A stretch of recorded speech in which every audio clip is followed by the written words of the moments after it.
Sénégal va devenir un pays producteur de pétrole et de gaz.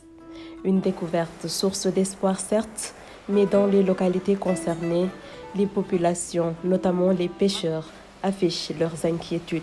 Gaz bi de ñun mënuñu ci am yaakaar si ni ma ko déggee parce que li nga xamoon ni si la ñuy jariñu muy jën wi gisatuñ ko te kon buñ ci duggee te xamul nuñ ci duggee du doon luy avancé du doon loo xam ni baax na ci ñoom. sentir nañ ay jafe-jafe kay ndax jën wi daam gisatuñ ko mu bari kon nag xam naa ne wàllam gaz moo tax ci leen gis ñoom. damaa yaakaar ñun dañuy multimilliardaire mais affaire bi du baaxul si ñoom dafa mel ni dañu indi pauvreté dañoo dugg ci lu ñu xamul. gis nañu ay impact yoo xamante ni maanaam gisuñu étude yu ko génne mais njortu ak xalaat lim nu jox bu nu ko méngalee ak connaissance empirique bi nga xam moom la ñu xam dañuy gis ni kat affaire bi am na ay jeexital yu négatif si géej gi jëm si suñu maanaam métier. parce que ku ne gis na ni comme ni ma koy faral di waxee en période de campagne de pêche Kayar novembre ba juin daanaka territoire du Sénégal ñëpp dañuy daw ñëw fii parce que lan moo ko war a mooy dafa am ressource. léegi nag ñu gis ni ba ñu commencé exploration bi ak tey jii nii dañuy gis jën wi bu ñu xasee ba dégg Saint-Louis dañuy gis aussi ak dégg au sud maanaam du fi jaar te bi gaz amagul ak pétrole loolu amul woon loolu nag kon mënuñu kaa jéeñ lu bokkul ak gaz ak pétrole. gaz bi fi mu nekk ab plateforme la plateforme boobu noonu dafa am benn rayon boo xamante ne si dañuy interdit képp ku fa dem def activité napp. sur le terrain lu ñu jàpp mooy que ni am na régression ci prise de pêche am na restriction zone de pêche mais également am na ci période de campagne bi wàññeeku bu jéggi dayo loolu aussi dafay am jeexital ci économie locale bi nga xamante ni benn poumon bi pêche la beneen poumon bi agriculture. À Kayar, les autorités locales rassurent. Oui, c'est vrai, l'exploration va impacter négativement au travail des pêcheurs, mais en tout cas, les pêcheurs quand même sont un peu conscients. Nous leur disons d'être tranquilles. De toutes les façons, il y aura certainement des préalables qui dit pêcheurs, dit poissons.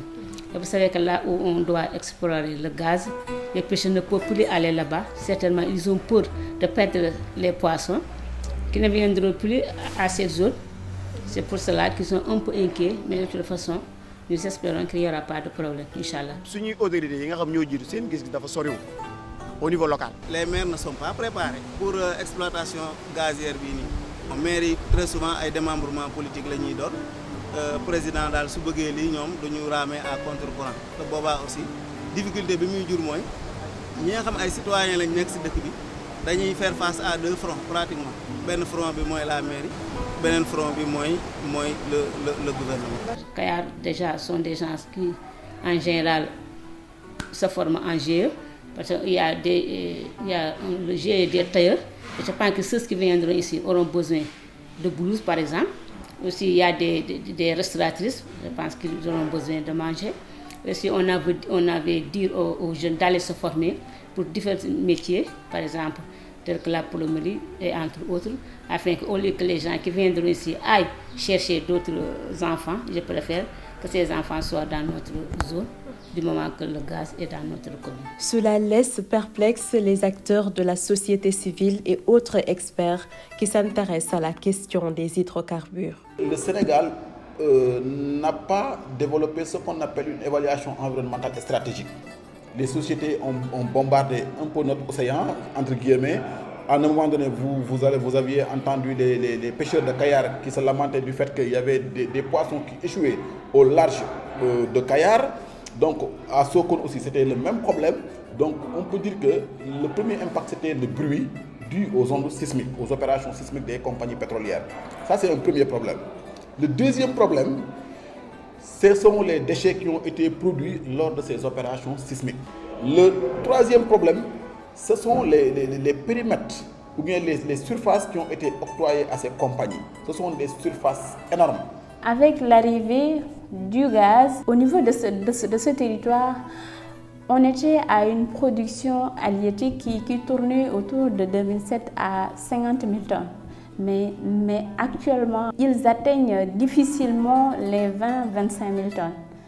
Alors, à leur niveau, ils sont sûrs en tout cas, ils iraient jusqu'à affirmer que la prospection gazière y est pour quelque chose. Les campagnes aujourd'hui aussi durent moins longtemps. Avant, ils avaient des campagnes de 6 mois, ils sont passés de 6 à 2 mois.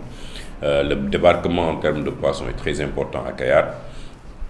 Maintenant, il faut dire aussi que les plateformes seront à peu près à 100-150 km de la mer. Ça veut dire qu'ils ne sont pas visibles, mais les périmètres qu'ils occupent sont assez importants. Et donc, il y a aussi ce stress psychologique qui est sur la population, sur les pêcheurs, au niveau, parce qu'ils n'ont pas assez d'informations sur comment l'exploitation va être faite, quelles sont les plateformes qui vont être installées, comment même au niveau du foncier là-bas à Kayar, qu'est-ce qui va être construit sur terre. Donc il y a beaucoup de supputations, il y a beaucoup d'engouement sur les découvertes à Kayar, et aussi maintenant on sent de plus en plus une pression foncière, d'autant plus que les populations commencent à aller vers Kayar espérant toutefois d'être parmi les premiers à être employés ou pour pouvoir bénéficier de quelque chose. L'autre impact qu'on peut suivre, c'est-à-dire le temps de l'opération, il ne peut pas avoir d'activité de pêche dans la zone. Ils sont sécurisés parce que c'est des enjeux, il y a des problèmes de sécurité, mais aussi de fiabilité des relevés. Donc ils sont obligés d'isoler plus ou moins ce temps les pêcheurs. Ça, on peut le considérer comme impact. Mais ce n'est pas quelque chose qui dure sur une longueur d'année ou sur un temps assez long. À peu près, c'est 1 mois, 2 mois. La micropollution. Parce que les compagnies, effectivement, ils ont des process très efficaces. Par exemple, la compagnie qui doit exploiter à Sangomar, Rufisque Offshore Sangomar, c'est Woodside. Woodside, effectivement, c'est une compagnie exemplaire. Là aussi, on doit le reconnaître. Mais quand même, au-delà de ces bons standards qu'ils utilisent, il y a ce qu'on appelle la micropollution, ça veut dire les fuites. Et c'est difficile des fois pour les compagnies d'élaborer un plan de suivi de ces fuites-là, de cette micropollution. Si au moment où l'exploitation gazière va commencer, on le sait, les environnementalistes le savent, les géologues aussi le savent, il y a des impacts chroniques qu'on ne peut pas éviter dans le cadre d'un processus d'exploitation gazière. C'est-à-dire les rejets qui vont être versés dans la mer. L'impact économique sur non seulement les femmes qui vont transformer le produit, parce qu'il est évident que si l'exploitation détruit l'écosystème maritime, si l'exploitation détruit l'habitat marin, mais ça aura effectivement des impacts sur les femmes productrices de ressources halieutiques. Avec le pétrole et le gaz, il faut toujours avoir peur. Parce qu'on ne maîtrise pas qu'est-ce qui va se passer. Peut-être que vous pouvez faire les meilleures études possibles, peut-être que vous pouvez faire les meilleurs sondages possibles, peut-être que vous pouvez utiliser les meilleures technologies possibles, mais vous ne savez jamais comment la mer va réagir, comment une catastrophe peut arriver. Donc, avoir peur est une des normes. Malgré toutes ces préoccupations, le code pétrolier et celui sur le contenu local protègent les communautés impactées et encadrent les entreprises en charge de l'exploitation. Depuis 2014, lorsqu'on a annoncé la découverte du pétrole à Sangomar, la découverte du gaz à Kayar, Saint-Louis, etc., le législateur a bien voulu sécréter un ensemble de normes. C'est ce qui nous a amené à avoir un code pétrolier. Et qui dit code pétrolier dit mesures de sauvegarde environnementale et sociale. Ce qui, in fine, dit que cette exploitation aura évidemment des impacts sur notre écosystème. C'est pourquoi, effectivement, le législateur a non seulement adopté un code pétrolier récemment, mais aussi avec d'autres dispositions qui doivent, des annexes qui doivent encadrer les opérations pétrolières. L'État principalement. Il y a aussi une part de responsabilité des entreprises, parce que vous avez l'INPG, Institut national du pétrole et du gaz, qui est soutenu par des partenaires comme BP et d'autres organisations, comme les exploitants de Sangomar. mais c'est l'État principalement qui doit avoir une politique d'orientation vers la formation professionnelle des jeunes et des femmes. Ça, c'est un package qu'ils doivent offrir. Il y a déjà le 3FPT, mais il faut vraiment un package énorme parce que le Sénégal, pour le développer, sincèrement parlant, vous avez plus besoin de jeunes en formation professionnelle que de jeunes universitaires. Ça va aller dans toutes les théories possibles, mais ça ne le produit pas. Alors que les jeunes, quand même, qui sont formés, qui ont du métier, quand même, vont pouvoir produire beaucoup plus dans le secteur qui nous intéresse, que ce soit agriculture, que ce soit gaz, que ce soit pétrole et tout ce qui vient avec. Le code prévoit ces dommages environnementaux ou bien ces impacts environnementaux, mais aussi protège les communautés qui seront éventuellement impactées par les opérations pétrolières et gazières. Mais toujours est-il que c'est juste un code. Sur le plan textuel, je pense qu'on n'a pas à envier aux autres États. Mais maintenant, reste à savoir qu'est-ce qu'on aura en pratique. C'est à l'État de contraindre avec ses démembrements à faire un suivi très, très strict de comment BP va exploiter nos ressources naturelles et faire en sorte que, surtout dans le cadre du contenu local, que les entreprises sénégalaises puissent en bénéficier au maximum et faire en sorte qu'il y ait cette chaîne de valeur-là. Que vous associez nos banques comme la BNDE, DER, que vous associez l'ADPME, toutes ces structures, le FONGIP, le FONSIS, qui doivent constituer un peu le microscope ou carrément l'environnement autour duquel BP doit évoluer et doit respecter les règles que nous avons mises dans nos lois et règlements. En termes de services, parce que l'activité principale qui est la recherche pour la production est une activité qui a besoin de services. C'est un peu des soutiens, par exemple le transport. Tu prends le transport. Ils ont besoin de transporter le personnel de terre en mer, soit c'est par bateau ou par hélicoptère.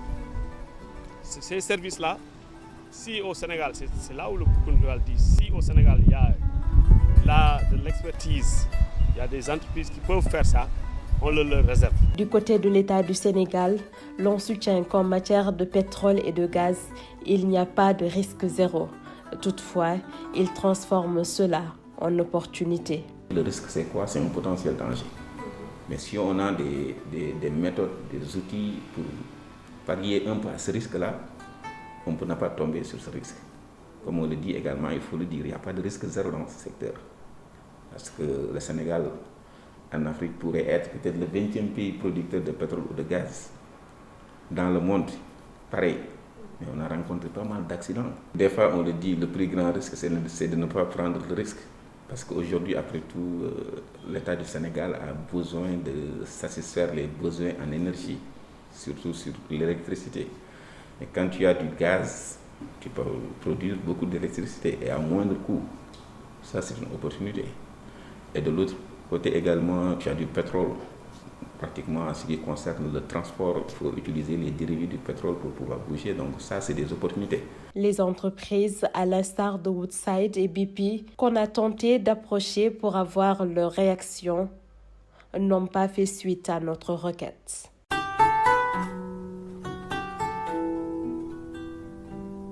Néanmoins, l'État reconnaît ses lenteurs, surtout dans la réalisation d'une étude d'impact environnemental, mais compte rectifier le tir. On dit que le Sénégal, c'est un pays en voie de développement. Donc c'est une question de priorité. Mais on peut rectifier le tir parce que nous n'avons pas encore démarré l'activité en tant que telle. Le plus grand risque suivant le cycle, c'est les activités de travaux et également l'activité de production. Parce que quand on démarre la production, ça peut faire 10 ans minimum, 15 ans, 20 ans ou même 30 ans. Donc il y a une production de déchets. Mais jusqu'à présent, on n'est pas encore à ce stade. Donc pour moi, à l'image de l'Afrique, le Sénégal est pour le moment sur la bonne voie. Nous, on a fait des dépôts en 2014. En 2020, le fonds est disponible pour mener cette étude. Donc espérons que d'ici 2022, on pourra réaliser notre AIS, notre Atlas et avoir beaucoup d'informations sur le milieu marin pour prendre les bonnes décisions qui permettraient d'assurer une gouvernance responsable du secteur offshore. Le gouvernement du Sénégal exprime jusque-là une forte volonté politique de gérer de manière rigoureuse et judicieuse le secteur du pétrole. Cette démarche inclusive est à renforcer, elle est à institutionnaliser, en incluant le secteur privé national, les acteurs de la société civile, les élus locaux et les parlementaires, les jeunes et toutes les catégories d'acteurs potentiellement impactés par les projets pétroliers, sans oublier les groupes vulnérables. D'ailleurs, une des leçons à tirer de la crise actuelle de la Covid-19, c'est que le secteur devra être géré avec encore plus de prudence. Et il faudra également penser à investir fortement dans le capital humain, en particulier dans l'éducation des jeunes, ce qui sera un véritable pari sur le futur.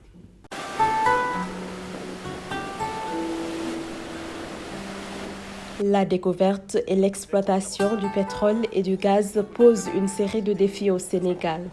La question environnementale, souvent occultée dans les débats, fait pourtant planer une lourde menace sur l'écosystème et l'économie maritime.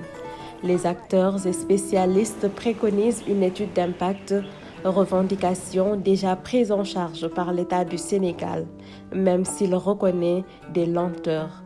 Mais en tout état de cause, les communautés impactées nourrissent un brin d'espoir, même si l'inquiétude occupe une grande place dans leur tête.